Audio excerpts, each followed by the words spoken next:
নমস্কাৰ পোনপ্ৰথমতে সকলোকে নমস্কাৰ জনাইছোঁ। আজি আমি গণিতৰ কিছু সূত্ৰ চাম।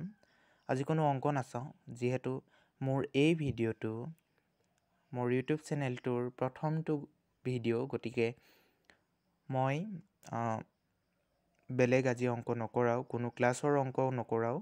কেৱল সূত্ৰ চাম, যিখিনি সূত্ৰ আমাক ভৱিষ্যতলৈ দৰকাৰ হ'ব, সকলোকে দৰকাৰ হ'ব।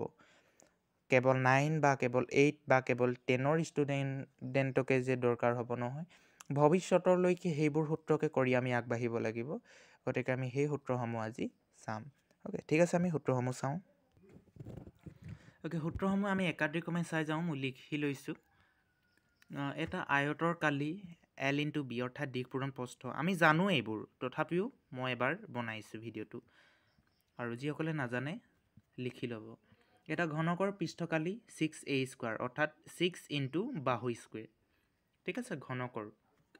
এটা চুঙাৰ বক্ৰপৃষ্ঠৰ কালি 2πrh।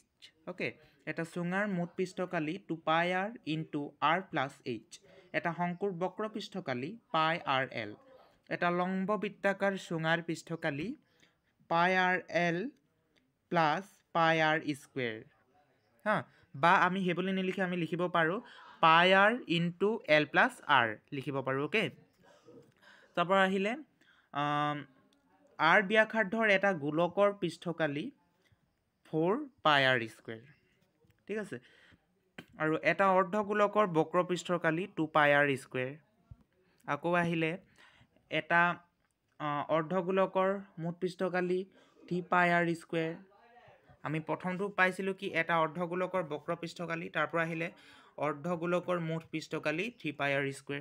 তাৰপৰা 10 আহিলে এটা আয়তীয় ঘনকৰ আয়তন LBH, দিশ প্ৰস্থ উচ্চতা, দিশ পূৰণ প্ৰস্থ পূৰণ উচ্চতা। তাৰ পৰা এটা ঘনকৰ আয়তন আহিলে A³, অৰ্থাৎ বাহু কিউব, বাহু পূৰণ বাহু। অ'কে, তাৰপাছত নেক্সট আহিলে এটা চুঙাৰ আয়তন πr²h, এটা শংকুৰ আয়তন ½ × πr²h। অ'কে, তাৰপৰা নেক্সটটো চোৱা, r ব্যাসাৰ্ধৰ এটা গোলকৰ আয়তন আহিলে 4/3 × πr³।